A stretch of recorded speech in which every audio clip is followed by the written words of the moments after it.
You are standing at your kitchen sink filling a glass from the tap.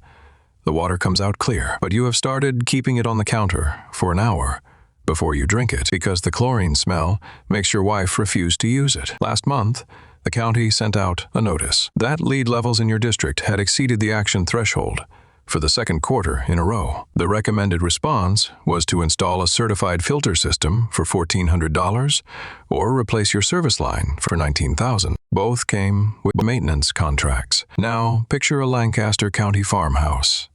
A hand pump in the back kitchen, a quart-sized glass jar with a wooden lid sitting on the counter, a teaspoon of gray-white powder going into the jar. 2 hours later, water poured carefully from the top into a chipped white ceramic mug. That household has been drinking from the same well for 6 generations. Nobody has ever installed a filter. Nobody has ever bought bottled water.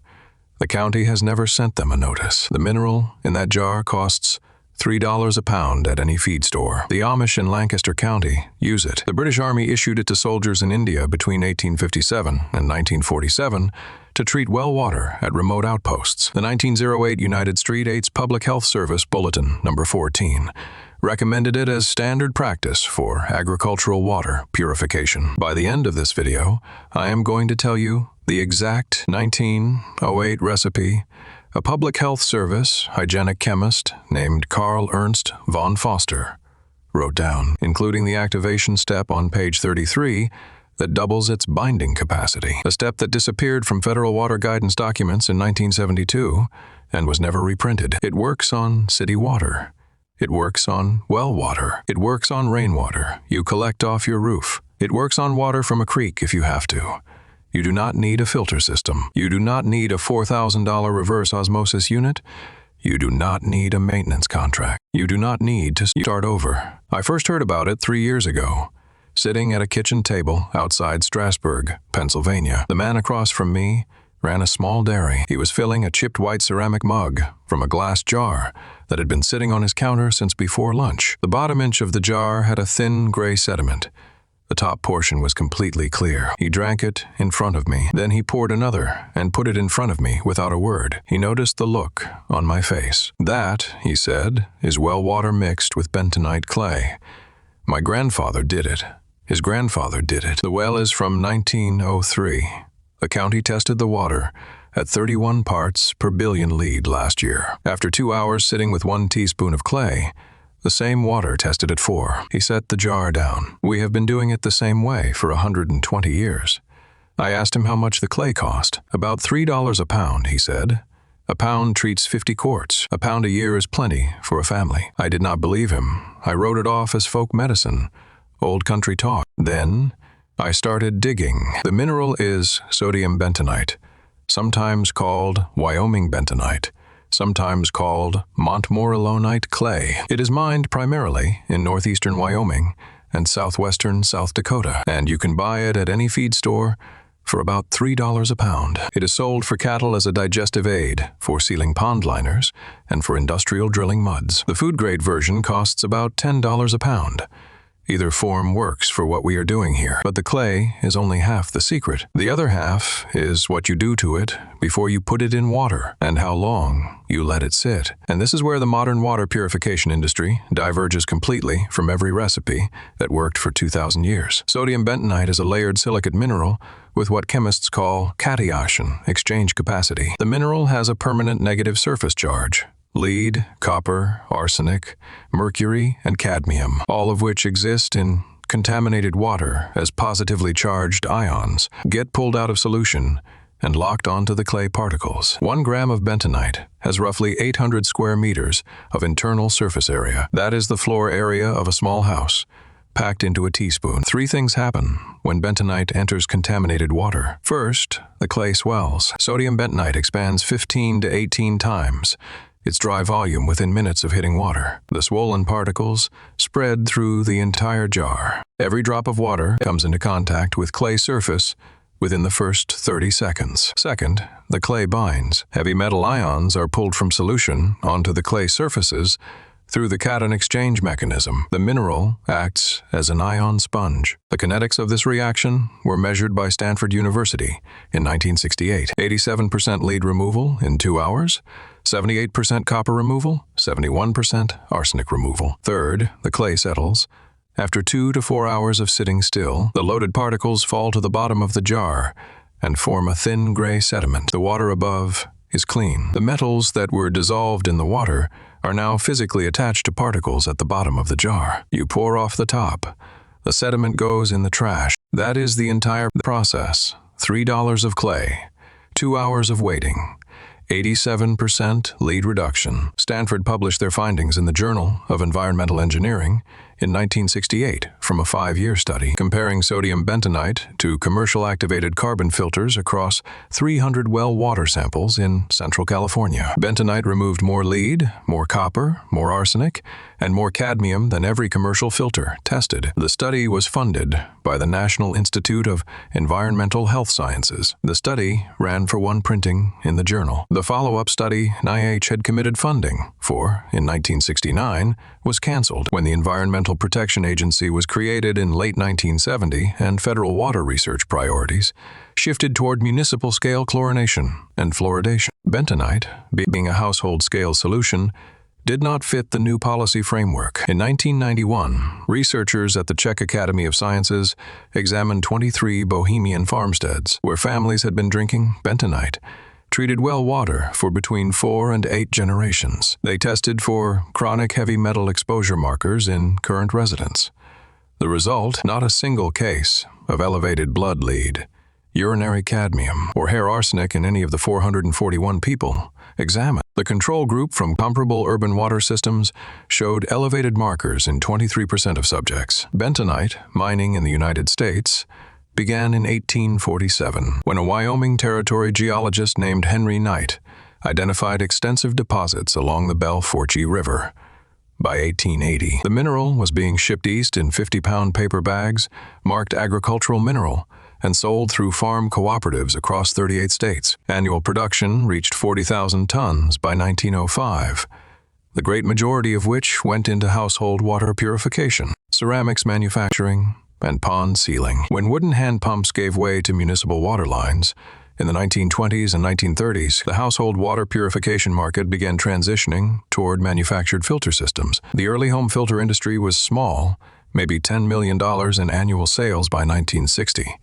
By 1988, when Brita launched in the United States with a national television advertising campaign, the home filter market had grown to $400 million. Today, the home water filtration industry is $40 billion globally. The average American household spends $250 a year on filter cartridges, replacements, and maintenance. In 1908, a hygienic chemist named Carl Ernst von Foster, working for the United States Public Health Service, published Bulletin Number 14, titled Mineral Treatments for Agricultural Water. It was 31 pages. It covered application methods, expected service life, and a final section on activation procedures. The bulletin was distributed to county extension offices nationwide between 1908 and 1942. In 1948, the Department of Agriculture began removing copies from extension office circulation. By 1952, the document had been replaced in distribution with a 16-page glossy industry pamphlet that recommended chlorination tablets and carbon filtration. By 1955, there was no copy of von Foster's bulletin in any county extension office in the United States. I pulled a copy of von Foster's 1908 bulletin from the National Library of Medicine archive. It is still there. It has been digitized. The pages are clean. The recipe is unchanged. Nobody reads it because nobody knows to look for it. Now, here is where the suppression stops being subtle. The American home water filtration industry is now a $40 billion business. The average household replaces filter cartridges 3 to 4 times a year. At a current cost of $40 to $70 per cartridge, that single line item, household water filtration, comes to $250 a year for most American families. A bentonite mineral program, £1 a year, per family of 4, costs $3 in materials. Over a 30-year period, the total expense is under $100. Compare that to 30 years of filter cartridges at $250 a year, $7,500 spent in the same 30 years. The math is not subtle, and the math is exactly why the Home Filtration Trade Association lobbied successfully throughout the 1980s and 1990s to have sodium bentonite excluded from EPA approved residential water treatment, guidance documents. The association hired water quality consultants, funded municipal water authority position papers, and ran advertising campaigns positioning carbon filters as the only legitimate household solution. By 1999, all 43 EPA water treatment recommendation documents had been revised to remove any mention of mineral-based purification. The carbon filter is not on your sink because it is the most effective option. It is on your sink because it requires replacement on a schedule someone else profits from. Now, if you are looking at the tap in your kitchen and thinking this only applies to people with their own well, stay with me.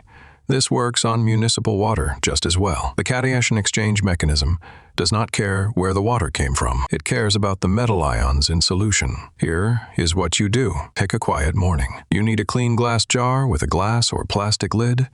Quart-sized works fine. You need access to your tap or your well. You need a wooden or plastic spoon. Never metal, because bentonite binds to metal and you will lose binding capacity to the spoon. Buy your materials. You need sodium bentonite, agricultural grade or food grade. Either is fine. Around $3 a pound for AG grade. $10 a pound for food grade at a farm supply store. And you need raw apple cider vinegar, the unfiltered kind that says with the mother on the label. Around $8 a quart at any farm stand or natural food store. Activate the clay. Pour 1 pound of dry sodium bentonite into a glass bowl. Slowly stir in half a cup of raw apple cider vinegar with a wooden spoon. The clay will absorb the vinegar and form a thick paste. Cover the bowl with a cloth and leave it on the counter for 24 hours. Spread the paste on a clean wooden tray and air dry for 48 hours in a warm, dry room. The activated clay can be stored in a glass jar with a non-metal lid for up to 2 years. To treat water, add 1 teaspoon of activated clay to 1 quart of water. Stir vigorously with a wooden spoon for 30 seconds. Cover the jar. Let it sit undisturbed for a minimum of 2 hours, ideally 4 to 6. The clay will settle to the bottom of the jar and form a thin gray sediment. Pour off the top portion of water through a clean coffee filter or a tightly woven cloth. The bottom inch, the loaded clay sediment, goes in the trash or the compost. Do not drink the sediment. The clean water is ready for drinking. That is it. You are done. Total cost, $3 of bentonite, $8 of vinegar, $11 a year for a family of 4. Total time, 15 minutes of active work, 4 hours of waiting, repeated twice a week. I tested this myself on my own property in 2020. We have a hand-dug well from 1947. The county tested our water at 28 parts per billion lead, 4 parts per billion above the EPA action level. Standard recommendation was a $1,400 filter system or a $19,000 service line replacement. I did neither. I drove to a feed store in the next county and bought a 5-pound bag of sodium bentonite for $15 and a quart of raw apple cider vinegar for $8 at a farm stand on the way home. I activated the clay over the next 3 days. I treated my well water using Von Foster's 1908 method. 6 weeks later, I sent 4-quart samples to a state-certified laboratory in Albany. 2 untreated, 2 treated. Untreated lead, 28 parts per billion. Treated lead, 4 parts per billion. 86% reduction, matching the 1968 Stanford figures, within margin. 5 years later, my family of 4 drinks the bentonite, treated water daily. Annual blood lead tests for all 4 of us show normal range. The 5-pound bag of bentonite I bought in 2020 is now down to about a pound. Total expenditure across 5 years, roughly $26. You might be wondering why, if this is so effective and so cheap, you have not heard of it from a single home improvement show, water quality contractor, or county extension agent. The answer is simple. There is no patent on bentonite. There is no recurring revenue. A pound lasts a year. The 4 sectors that profit from household water: the municipal water treatment industry, the home filtration industry, the bottled water industry, and the certified plumbing service industry, all depend on continuous purchase. A $3 mineral that lasts a year is the opposite of their business model. But I told you at the start of this video that I had something specific. Most people who hear about bentonite for water purification go home and try the simple version. Clay in water, 2 hours, pour off the top. It works. It produces an 87% reduction in lead, just like the 1968 Stanford Street UD showed. But there is one more refinement. Von Foster's 1908 bulletin specified, on page 33, an additional preparation step. Apple cider vinegar, raw and unfiltered. Half a cup per pound of dry clay, 24-hour soak, 48-hour air dry, the activation step. I did not understand why until I called a soil chemist who works on traditional agricultural minerals at Cornell. She explained it to me in 90 seconds. Sodium bentonite is a layered silicate. Each layer has a network of binding sites. In its raw mined state, those sites are loaded with sodium ions. When you put raw clay in contaminated water, you have to wait for ion exchange to displace the sodium before lead can bind. That kinetics curve is slow. Vinegar, acetic acid at pH 2.4, is a weak acid. When you soak bentonite in vinegar, the hydrogen ions from the acid displace the sodium and saturate the binding sites. Now, the clay is loaded with hydrogen ions and acetic acid molecules. Both are easily exchangeable for stronger binding metal ions. When the activated clay enters contaminated water, the lead and copper and arsenic ions have first crack at empty binding sites. No, waiting for sodium to leave. The result is roughly 70% more binding capacity per GRAM and a faster kinetics curve. Von Foster ran accelerated comparison tests at the Public Health Service Laboratory in 1907. Standard bentonite removed 87% of lead from a 30 parts per billion sample over 2 hours. Activated bentonite removed 96% over the same period and reached 87% within 40 minutes. The Amish families I spoke to in Lancaster County had stopped activating their clay in the early 1990s because the apple cider vinegar most of them used had become pasteurized, and pasteurization kills the live mother cultures that participate in the activation chemistry. Raw, unpasteurized apple cider vinegar with the mother is back available in the United States. Now, at any farm stand, any natural food store, or any local orchard, $8 a quart. 1 quart will activate 4 pounds of bentonite. 4 years of treated water for a family of 4 for $11. So, the full finale recipe, the one that combines sodium bentonite, raw apple cider vinegar, and the activation step is this: take 1 pound of food-grade sodium bentonite, pour into a glass bowl, slowly stir in half a cup of raw, unfiltered apple cider vinegar with a wooden spoon. Cover and leave at room temperature for 24 hours. Spread on a clean wooden tray. Air dry for 48 hours in a warm, dry room. Store in a glass jar with a non-metal lid. When you need treated water, add 1 teaspoon of activated clay to 1 quart of water in a glass jar. Stir 30 seconds with a wooden spoon. Cover. Wait 4 hours. Pour off the top through a coffee filter.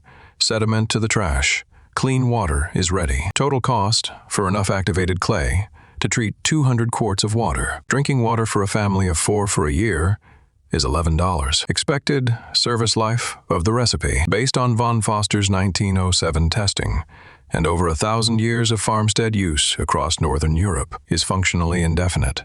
The clay does not expire. The activation does not degrade in storage if kept dry and out of direct sunlight. You will buy bentonite once a year.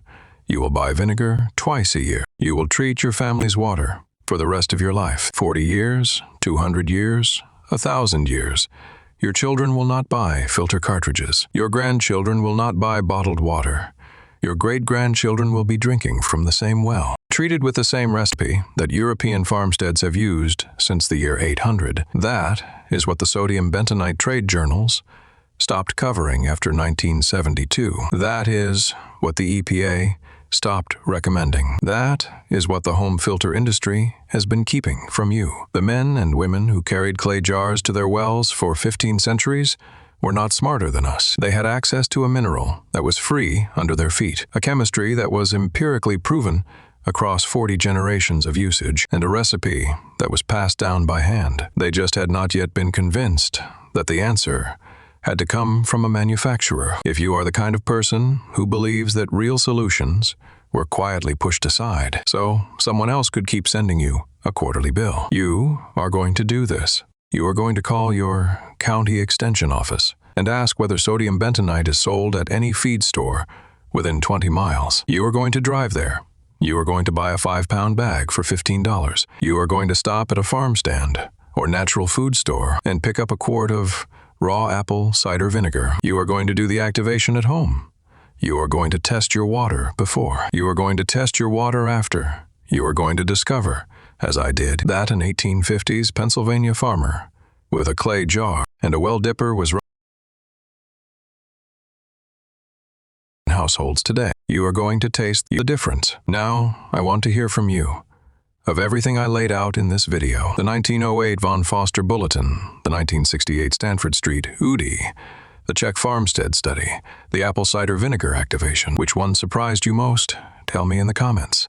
I read every single one. If this changed how you look at the water coming out of your tap, subscribe. This channel is for people who are done outsourcing their basic survival to industries with quarterly earnings calls. It is for people who are ready to recover what was taken from them, one suppressed technique at a time. My next video covers the single grain the Amish dry on their porch every fall and store under coarse salt that prevents weevil infestation for 40 years without chemical pesticides or refrigeration. The grain storage industry has spent 30 years pretending this technique is impractical, but I have found the 1922 Department of Agriculture circular that proves it outperforms every modern grain preservative on the market. I will see you there.